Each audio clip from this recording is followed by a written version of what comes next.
We knew there was going to be backlash with the assassination of the Hamas leader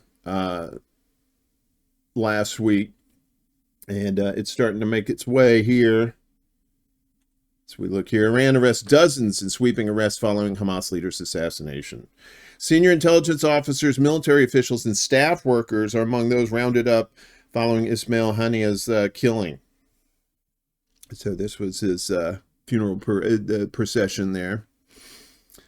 Iran has arrested dozens of people in the wake of the assassination of Haniyeh in the capital, Tehran, earlier this week.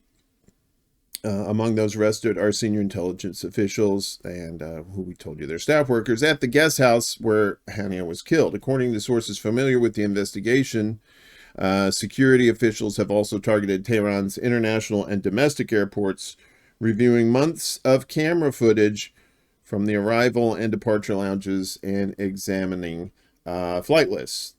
The sources said that the Islamic Revolutionary Guard Corps specialized intelligence unit for espionage is handling the investigation, right? And from Dave DeCamp over here at antiwar.com, turns out that New York Times was kind of full of shit when they said a bomb was planted.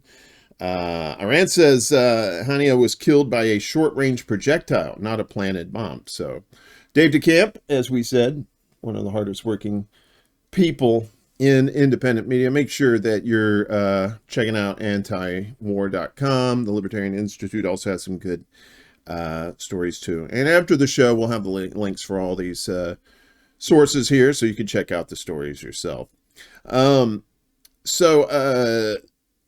The Islamic Revolutionary Guard said in a statement on Saturday that Haniyeh was killed by a short-range projectile in Tehran, contradicting reports that was killed by a planted explosive.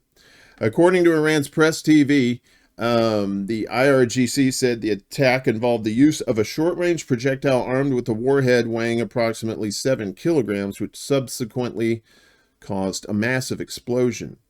Haniyeh was killed while staying at a heavily guarded official guest house in Tehran during a visit for the inauguration of Iranian President Masoud Pezeshkian. The New York Times and several other Western media reported he was killed by an explosive that was planted in the guest house by Israeli intelligence months earlier, but Hamas officials and eyewitnesses say a projectile hit the building. I was there, and the wall and ceiling of the place where he was were collapsed. It is clear from the appearance of the place after the attack and from the body of the martyr leader Ismail Haniyeh that the targeting was carried out by an airdrop projectile. Khalid Kadumi, Hamas's representative in Iran, told the Cradle. Discussing the reports of a bomb being planted in the building, Kadumi said, the narrative published by the New York Times about Mossad agents planting explosive devices inside the apartment where he was staying is completely fabricated. They're trying to evade responsibility and its consequences for Israel. Which it doesn't really make sense, because Israel was blamed for planting the device initially. So either way, Israel is not looking good in this.